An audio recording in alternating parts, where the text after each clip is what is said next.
राधे राधे दोस्तों, स्वागत है आपका यूनिक कहानियों में। आज की कहानी मालती जोशी जी की है। ये तो होना ही था। कहानी के 2 भाग आप सुन चुके हैं। ये है कहानी का तीसरा और अंतिम भाग। चलो चलते हैं कहानी की ओर। कौन सी नौकरानियाँ? भूषण के प्रश्न को अनसुना कर वह कहती रही। लोग पूछते हैं तो बताने में भी शर्म आती है। सब यही कहते हैं, हीरा जैसा लड़का मुफ्त में लुटा दिया। तो तुम्हारा असली दर्द ये है? नायक बेचारी के रंग रूप को कोसती रही। वाह बेचारी, बड़ा दर्द आ रहा है। नहीं आएगा, बीवी है मेरी। बाप बेटे दोनों आजकल उसी की हिमायती बन गए हो।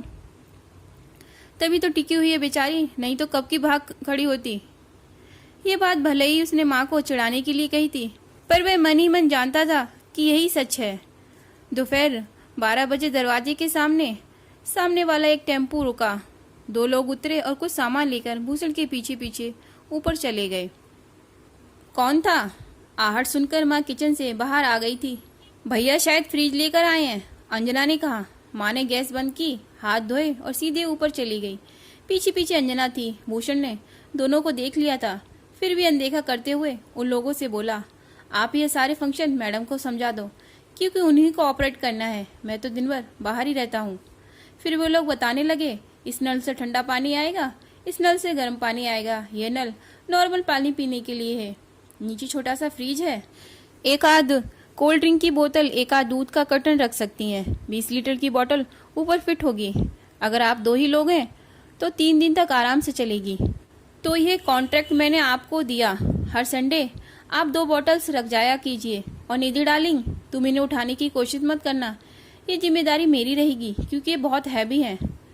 इसके बाद भूषण ने उन लोगों को बख्शिश देकर विदा किया। वे लोग पूरी सीढ़ियों भी उतर नहीं पाए होंगे कि माँ ने पूछा, कितने फूंक डाले? पहले ये तो पूछो कि ये चीज़ क्या है। एकदम पैसों पे ही उतर आती हो। तुम्हें पता होना चाहिए कि बाजार में कोई चीज़ मुफ्त में नहीं मिलती। सो पता है, इसलिए पूछ रही हूँ कि कितने उड़ा दिए। पैसे दे रही हो तो अभी बिल पेश करता हूँ, रहने दो। ऐसे चोचलों के लिए मेरे पास फालतू पैसे नहीं है। कहते हुए माँ कमरे से बाहर निकल गई।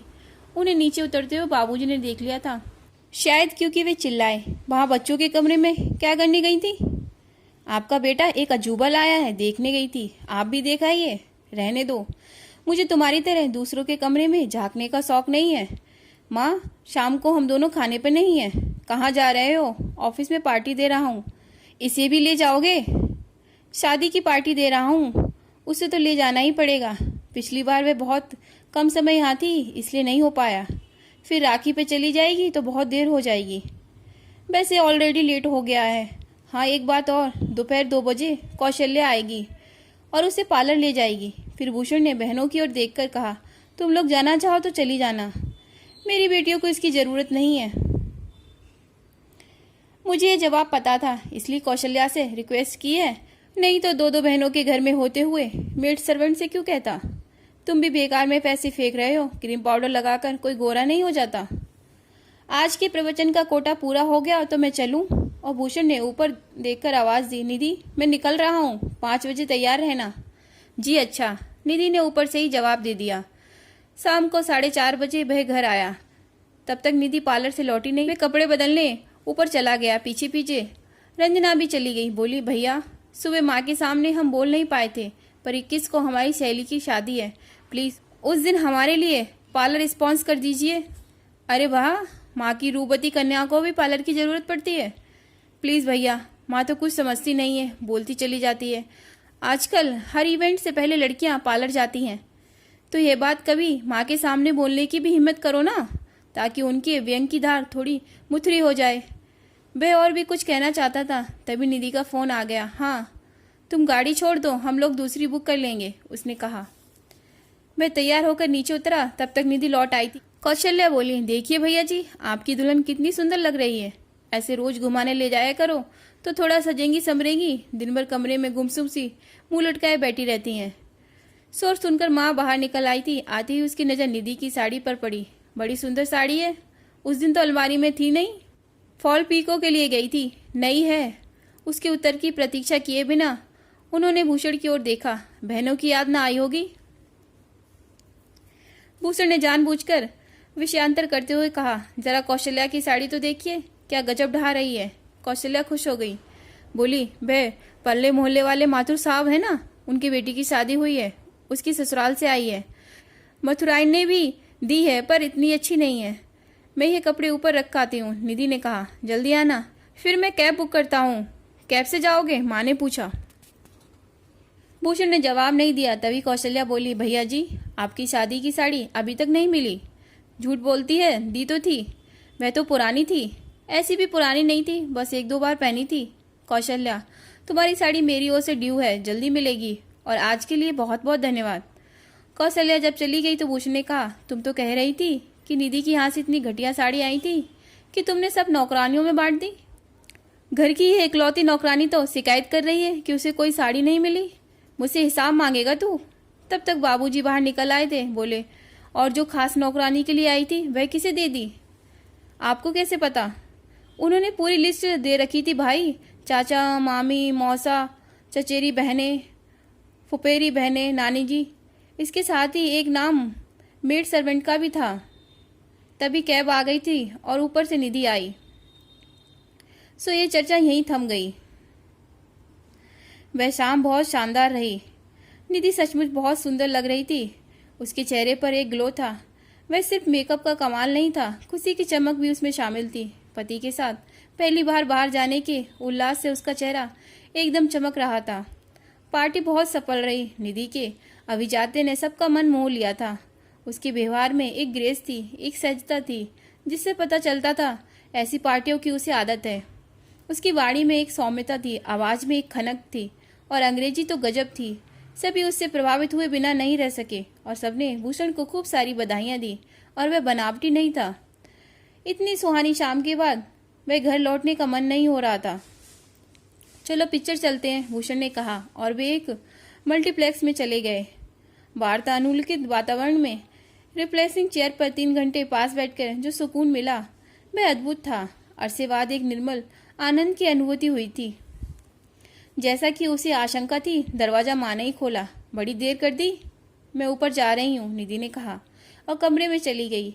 इससे मैं उसका ऊपर जाना ही श्रेयस्कर था। फिर भूषण ने कहा तो था देर हो जाएगी, पर इतनी देर? पिक्चर चले गए थे, बहनों की याद तो ना आई होगी। माँ, आज पहली बार उसे बाहर ले गया हूँ। क्या मेरा इतना सा सुख भी तुमसे सहा नहीं जाता? भूषण का वह रूप देखकर माँ एक बार तो सहम गई। उसका स्वर ही नहीं, आंखें भी अंगार उलग रही थी। फिर भी उन्होंने साहस बटोर कर कहा, मैं क्या दुश्मन हूँ तुम्हारी जो ऐसी बात कर रहा है? भीतर से बाबूजी की आवाज आई, आधी रात हो गई है, बच्चों को सोने दो, बाकी लड़ाई कल सुबह कर लेना। भूषण ने रिक्त स्वर में कहा, बाबूजी की बात सुन ली ना? आधी रात हो गई है, अब सो जाओ, रोज की तरह गश्त लगाने मत आना। माँ आंखें फाड़कर उसे देखती रह गई। तुम्हें क्या लगता है हमें पता नहीं चलता? बस रोज रोज दरवाजा खोलकर देखने का आलस आ जाता है। माँ को उसी तरह अकबकाई सी हालत में छोड़कर मैं कमरे में चला गया। दरवाजा बंद करते हुए उसने देखा निधि पार्टी के कपड़ों में ही निशिद्ध बैठी हुई है। उसे देखते ही बोली, क्या हमारा पिक्चर जाना आज ठीक ना हुआ? देखो मैं नीचे से काफी झेल कर आया हूँ, अब तुम शुरू हो जाना प्लीज, उसने खींचकर कहा। सॉरी, निधि बोली और चुपचाप जाकर लेट गई। मैं दोनों हाथों में सिर पकड़कर बैठ गया था। ये माँ को क्या होता जा रहा है? इन 2 महीनों में कितना बदल गई हैं। ताने उलाहनों के सिवाय तीसरी बात उनके मुंह से निकलती नहीं है। क्या माँ हमेशा से ऐसी थी या अब हो गई है? उसका दिमाग चक्कर खा रहा था, सिर घूम रहा था। उसे एक प्रसंग याद आया। शादी वाले दिन थे, घर में ढेर सारे मेहमान थे। वह बहुत उनिंदा हो रहा था, पर दिन के समय ऊपर कमरे में जाते हुए संकोच हो रहा था। एक कमरे में ढेर सारे बिस्तर पड़े थे। मैं उन्हीं में से एक पर जाकर लेट गया। बगल के कमरे में महिला मंडल इकट्ठा था। कुछ काम हो रहा था और कुछ गपशप भी हो रही थी। इन्हीं आवाजों में उसकी मामी की आवाज उभरी। समझ में नहीं आ रहा कि जीजी ने क्या समझकर ये रिश्ता किया है।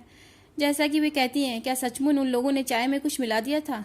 आपकी ननंद रानी इतनी भोली नहीं है भाभी जी, ये बुआ की आवाज थी। बहुत पहुंची हुई आत्मा है, उन्होंने सोच समझकर ये खेल खेला है। सुंदर बहू लाती तो लड़का उसकी रूपचाल में उलझ जाता और हाथ से निकल जाता। उन्हें 2-2 बेटियां ब्याहनी है तो क्या आप तो जानती हैं ये अम्मा के बबुआ लोग शादी के बाद बीबी के पल्लू से बन जाते हैं, इसलिए ये सावधानी बरती है। उस समय सुनकर अच्छा नहीं लगा, पर अब लगता है क्या सचमुच माँ ने ये योजनाबद्ध रूप से किया था? अपने से बहुत ऊंचे घर से साधारण रूप रंग वाली कन्या को ग्रहण करके उन्होंने दो बातें निश्चित कर ली थी, एक तो ढेर सारा दहेज मिलेगा, दूसरा लड़का भी बस में रहेगा। पर उनकी दोनों ही योजनाएं फलीभूत नहीं हुई। दहेज मिला तो पर सामान के रूप में, और निरंतर आलोचना के बावजूद वे निधि की ओर उसका मन नहीं फेर पाई थी, बल्कि वह ज्यादा अपनी सी लगने लगी थी। प्यार न सही पर उस पर ममता हो आती थी। एक आध उसने निधि की ओर देखा, वह उसी तरह निष्पन्न पड़ी थी, पर वह जानता था वह सोई नहीं है, सोना संभव ही नहीं था। सॉरी स्वीटहार्ट कहते हुए एक आध उसने निधि के बख्श में अपना मुंह छिपा लिया। अपना सारा गुबार मैंने तुम पर निकाल दिया, इतनी अच्छी शाम का कचरा कर दिया, सॉरी वेरी सॉरी। उसने आज पहली बार उसे स्वीटहार्ट कहकर पुकारा था और ये संबोधन उसके अंतर्मन से निकला था। वह दफ्तर से लौटा तो देखा दोनों बहनें सजी धजी बैठी हैं। इतना बंठन के कहाँ जा रही हो, उसने पूछा। आपको बताया नहीं था, सहेली की शादी है, रंजना बोली। ओह, मैं तो भूल ही गया था, कहाँ है? मयूर मेजर गार्डन में। कैसे जाओगी? जवाब माँ ने दिया, तुम इसको कैब करके दोगे और लौटोगी कैसे? हम सब लोग रात भर वहीं रहेंगे, मस्ती करेंगे, सुबह पे हम सबको छुड़वा देगी। भूषण सोच में पड़ गया, कैब के लिए मना करेगा तो माँ उसका गलत अर्थ निकालेगी, पर उन्हें समझाना तो पड़ेगा। माँ जानती हो वह जगह कहाँ है, उसने कहा। यहाँ से 22 किलोमीटर दूर हाईवे पे है, वहाँ लाइन से 6 मैरिज गार्डन्स बने हुए हैं। इतनी दूर ये लोग कैब में अकेली जाएंगी? पहुँचते पहुँचते तो रात हो जाएगी। तो तुम दोनों साथ चले जाओ। बिना निमंत्रण के ही जाना है तो आप चली जाओ। नहीं, हमारे साथ कोई नहीं जाएगा, हम लोग रात भर धमाल करने वाले हैं।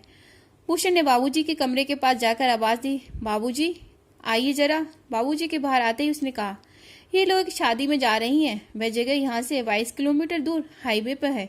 क्या इनका अकेले कैब में जाना ठीक होगा? बाबूजी थोड़ी देर लड़कियों की ओर देखते हुए फिर बोले, साड़ियाँ तो भाभी की पहनी लगती हैं, पर क्या गहने भी उसी के हैं? फिर माँ से बोले, तुम्हारी क्या मति मारी गई है?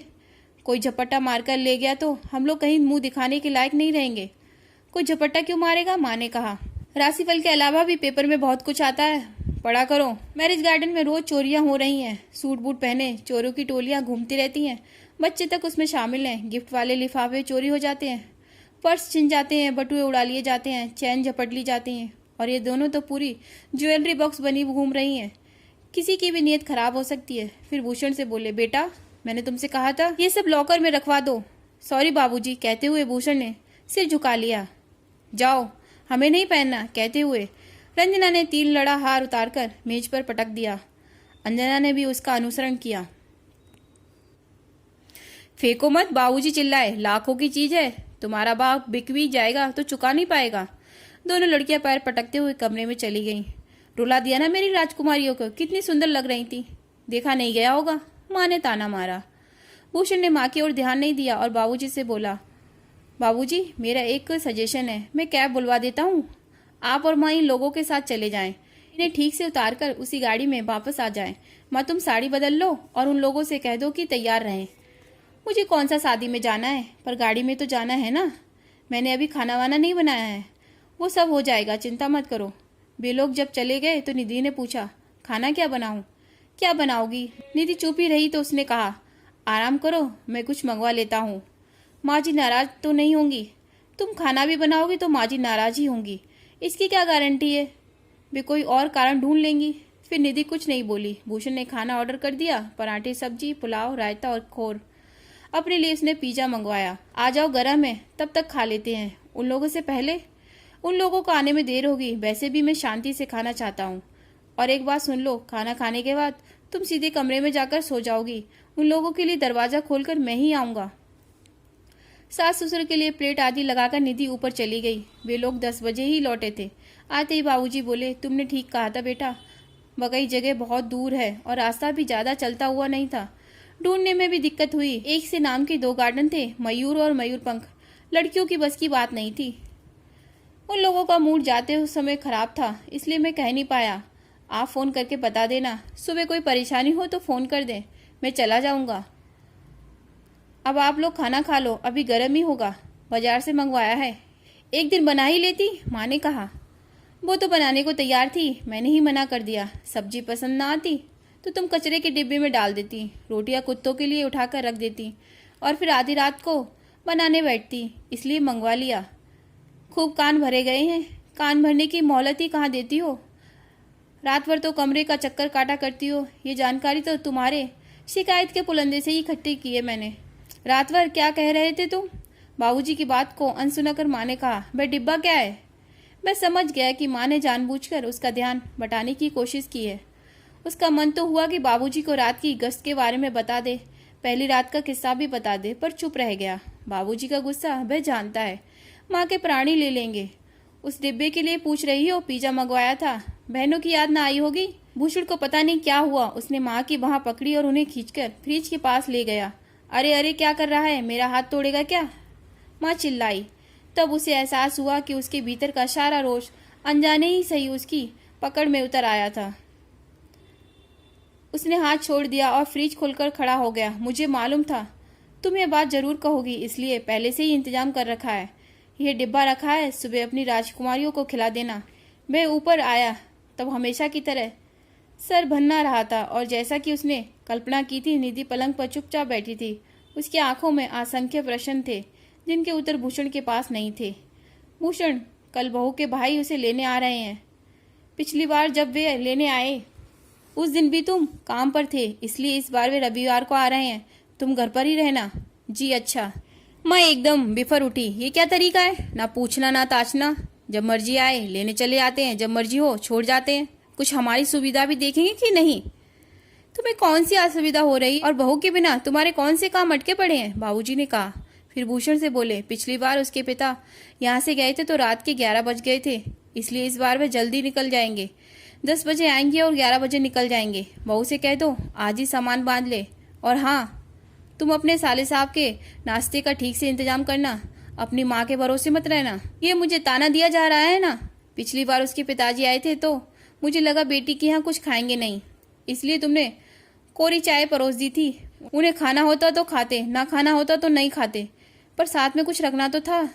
300 किलोमीटर दूर से आया आदमी, उसे चाय पर निपटा दिया। मैं उस दिन इतना शर्मसार हुआ था। अच्छा है, इस बार तुम घर पर रहोगे तो गड़बड़ी नहीं होगी। भूषण ने मन में सोचा, ईश्वर करे ऐसा ही हो, पर माँ अगर गड़बड़ी करना चाहे तो उन्हें कौन रोक सकता है। रात को उसने निधि से पूछा, तैयारी हो गई? निधि ने सूटकेस की ओर इशारा कर दिया जो पैक हो चुका था। ये भी रख लो, उसने कुछ पैकेट से पकड़ाते हुए कहा। ये क्या है? कुछ नहीं, छुट्टे के लिए। क्या नाम है उसका? हाँ, तनिष्क के लिए टॉयज और टॉफी, और घर के लिए थोड़ी सी मिठाई। निधि ने वह सामान अपने हैंडबैग में डाल दिया, फिर बोली, ये 2 सूटकेस रखकर जा रही हूँ, आप दीदी लोगों को दे देना, और कल मैं जो साड़ी उतार कर जाऊंगी वह कौशल्या दीदी को दे दीजिएगा। से मिलेंगी तो मैं ही दे दूंगी, नहीं तो आप ध्यान रखना। अपनी बहनों को कौशल्या के साथ लपेटना उसे अच्छा नहीं लगा, पर वह कुछ बोला नहीं। और हाँ, अलमारी में एक लहंगा सूट रखा है, डिब्बे में बंद है, इसलिए शायद माँ जी की उस दिन नजर नहीं पड़ी। मैंने एक बार बस शादी में पहना है, यहाँ ले आई थी। अगर रिसेप्शन वगैरह होगा तो जरूरत पड़ेगी, अभी ऐसे ही रखी रहती हूँ। जब रंजना दीदी की शादी होगी तब उन्हें निकाल कर दे दीजिएगा। तुम तो ऐसे कह रही हो जैसे रंजना की शादी में तुम नहीं रहोगी। निधि कुछ क्षण चुप रही, फिर एकदम बोली, I am not coming back. क्या? भूषण एक बार की चौंक गया था। मैं अब यहाँ लौट कर नहीं आऊँगी। मैं तो इस बार भी नहीं आने वाली थी, पर मम्मी पापा ने जोर देकर कहा कि 4-5 दिन में तुमने ऐसा क्या देख लिया, इतनी जल्दी मनुष्य की पहचान नहीं होती। महीना 15 दिन रहकर देखो, फिर सोचेंगे। अब मैंने रहकर भी देख लिया है और इस नतीजे पर पहुंची हूँ कि मेरे कारण घर में बहुत गृह क्लेश हो रहा है। माँ बाबूजी की रोज झड़प होती है, आपकी और माँ जी की भी नोक नोक चलती रहती है। वे कहती है मेरा बेटा ऐसा नहीं था, कभी ऊंचे स्वर में बात नहीं की थी। अब तुम्हारा गुस्सा मुझ पर उतर रहा है। मैं नहीं जानती कि आप मुझ पर नाराज क्यों हैं। अपनी तरफ से मैं तो पूरी सावधानी बरतती हूँ, किसी को शिकायत का मौका नहीं देती, पर क्या गलत हो जाता है समझ में नहीं आता। हर लड़की के लिए ससुराल एक अग्नि परीक्षा ही होती है। नए लोग, नया वातावरण, नई परिस्थितियाँ, एडजस्ट करते करते पसीना छूट जाता है। मैंने भी पूरी कोशिश की है, पर किसी को खुश नहीं कर सकी। मुझे आपसे कोई शिकायत नहीं है। बाबूजी तो संत आदमी हैं, वे तो अक्सर पापा की याद दिला देते हैं, पर बाकी लोग मुझसे खिंचे खिंचे से क्यों रहते हैं समझ में नहीं आता। शादी से पहले मैं बहुत खुश थी कि नंदों के रूप में 2-2 सहेलियां मिलेंगी। मेरी और भाभी की ट्विनिंग इतनी अच्छी है कि वे जो बात मम्मी से नहीं कह पाती उनसे कह देती हूँ। We are just like friend. पर यहाँ दीदी लोगों से कोई इंटरेक्शन ही नहीं हो सका, किसी ने होने ही नहीं दिया। आपको सुनकर अच्छा नहीं लगेगा, पर कौशल्या दीदी ने मुझे जो प्यार दिया उसका 10वां हिस्सा भी मुझे आपकी बहनों से नहीं मिला। माँ जी कहती हैं पैसे दे देकर मैंने उन्हें पटा लिया है, पर पैसे मैं काम के देती हूँ, प्यार को पैसे से खरीदा नहीं जा सकता ना। और माँ जी के लिए क्या कहूँ, उन्हें तो मेरी हर बात से शिकायत है, मेरे रंग रूप से, मेरे व्यवहार से, मेरे दहेज से, मेरे घर वालों से। हर बार मुझे वे एक हीनबोध कॉम्प्लेक्स से भर देती हैं। मुझे ऐसे वातावरण में रहने की आदत नहीं है। मुझे आपसे कोई शिकायत नहीं है। But I am sorry, please try to understand. हमेशा चुप चुप रहने वाली निधि धारा प्रवाह बोले जा रही थी और वह चकित होकर सुन रहा था। इस लड़की के मन में कितना आक्रोश भरा हुआ था। किसी दिन तो उसे बाहर आना ही था। बार बार सॉरी कहकर निधि जब चुप हुई तो उसका गला भर आया था और आंखें भी। भूषण की इच्छा हुई उसे गले से लगाकर प्यार दे, तसल्ली दे, पर हिम्मत नहीं पड़ी। लगा कि यह अधिकार उसने हमेशा के लिए खो दिया है। दोनों लेट गए और लेटे लेटे छत के पंखे को घूरते रहे। विदा की रात थी, पर लग रहा था अब कहने के लिए कुछ बचा ही नहीं है। सारे संवाद शेष हो गए हैं। तभी अचानक एक शोर सा उठा। लगा कि 4-5 चिड़ियां अचानक चींची कर उठी हैं। निधि घबराकर उठ बैठी तो भूषण ने उसे खींचकर वापस सुला दिया और उसके मुंह पर हाथ रख दिया। वह छटपटा रही थी, ना उठ सकी ना कुछ बोल सकी। मुश्किल से 1.5-2 मिनट वह शोर रहा होगा, फिर एकाध थम गया और सीढ़ियों पर उतरती पदचाप सुनाई दी। उसके साथ ही बाबूजी की कड़कदार आवाज थी, वहां ऊपर क्या कर रही हो, उतरो नीचे। साथ ही अंजना की आवाज थी, क्या हुआ बाबूजी? कुछ नहीं, अपने कमरे में जाओ। इसके बाद सब कुछ शांत हो गया। भूषण ने अपनी पकड़ ढीली की और निधि के मुंह पर से हाथ हटा दिया।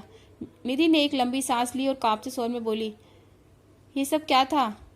अब क्या बताऊं, मेरी ही खुराफत थी। मतलब मैंने 1-2 बार बताना दे दिया था तो माँ ने आजकल ऊपर आना छोड़ दिया था, पर मुझे विश्वास था कि आज वो जरूर आएंगी।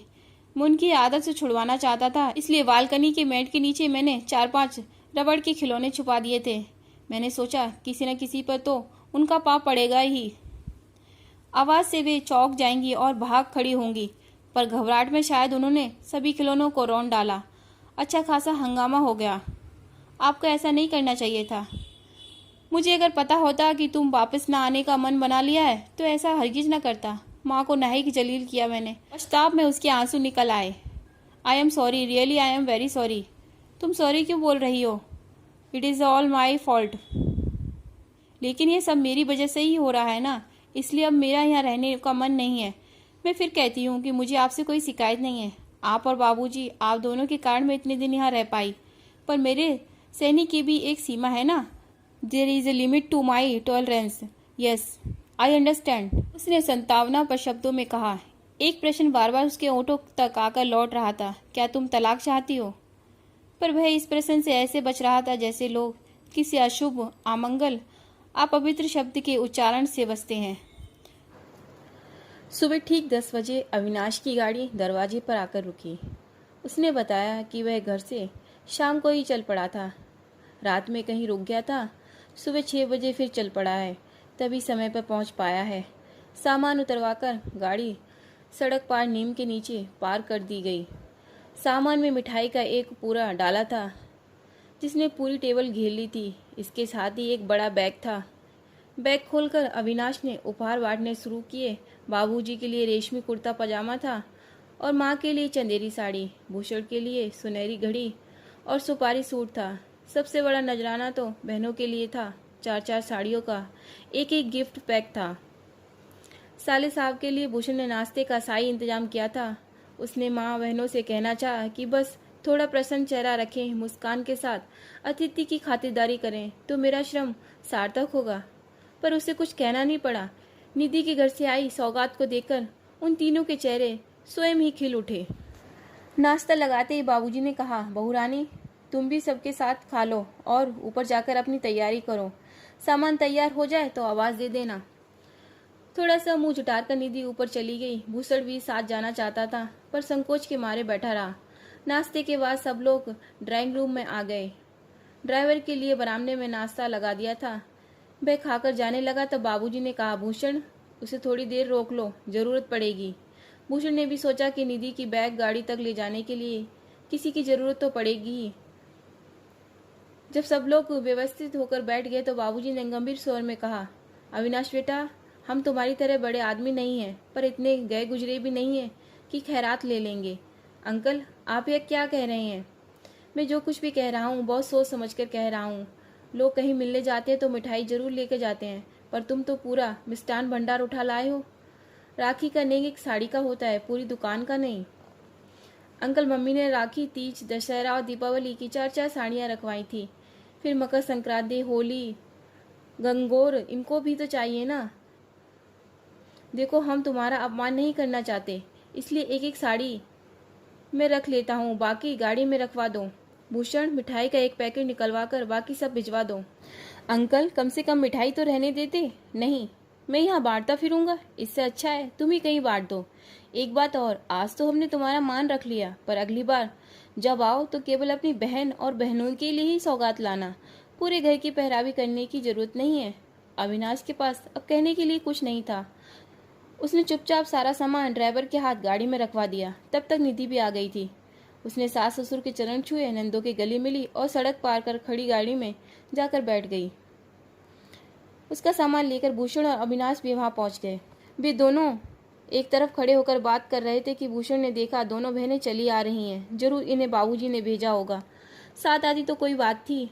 उसने रिक्त स्वर में कहा, यहाँ धूप में मत खड़ी रहो, जाओ घर में जाओ। ये बात कहते हुए उसने देखा कि माँ बरामदे की जाली से लगी खड़ी है।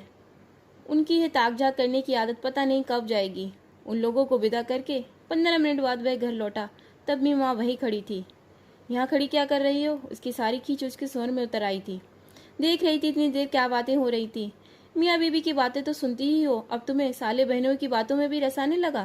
कहते हुए वह कमरे में आया। देखा बाबूजी दोनों हाथों में सर पकड़े निश्चल बैठे हुए थे। उसने महसूस किया कि वह भी जब बुरी तरह परेशान होता है तो इसी तरह सिर पकड़कर बैठ जाता है। यह आदत उसने शायद बाबूजी से ही ली है। उसकी आहट पाकर बाबूजी ने सिर उठाया, पूछा, वे लोग गए? जी। कब तक पहुंच जाएंगे? बाबूजी पूछ ही रहे थे कि रंजना ने साड़ियाँ उठा लीं। बाबूजी एकदम चीखे, रखो नीचे, खबरदार जो हाथ लगाया। रंजना सहम कर पीछे हट गई थी। बाबूजी का गर्जना जारी था। माँ बेटी तीनों मिलकर बहू की अलमारी खकालती रही हो, इसलिए वह साड़ियों का गट्ठर मुंह पर फेंक गया। उस दिन तुम्हारी माँ ने मिठाई का ताना दिया था, इसलिए पूरी दुकान यहाँ उठा लाया। वे लोग भी सोचते होंगे कैसे मंगतों के यहाँ लड़की ब्याह दी है। सच, जिंदगी में इतना शर्मसार कभी नहीं हुआ था मैं। सारी इज्जत का कचरा करके रख दिया। बाबूजी के एक एक शब्द से उनकी तिलमिलाहट जाहिर हो रही थी। भूषण उनके पास बैठ गया था और शांत स्वर में बोला, बाबूजी, आपकी इज्जत का तो सिर्फ कचरा हुआ है, मेरी इज्जत का तो फलूदा बन गया है। मतलब आपकी बहुरानी ने कह दिया है अब वह यहाँ लौटकर नहीं आएगी। क्या? 4 स्वर एक साथ उभरे। आप तो जानते ही हैं बाबूजी, वह इस बार भी आना नहीं चाहती थी। शादी के पहले 4-5 दिनों में ही उसे ऐसे कड़वे अनुभवों से गुजरना पड़ा था कि उसने साफ मना कर दिया था। उसके माँ बाप ने उसे समझा बुझाकर भेजा था।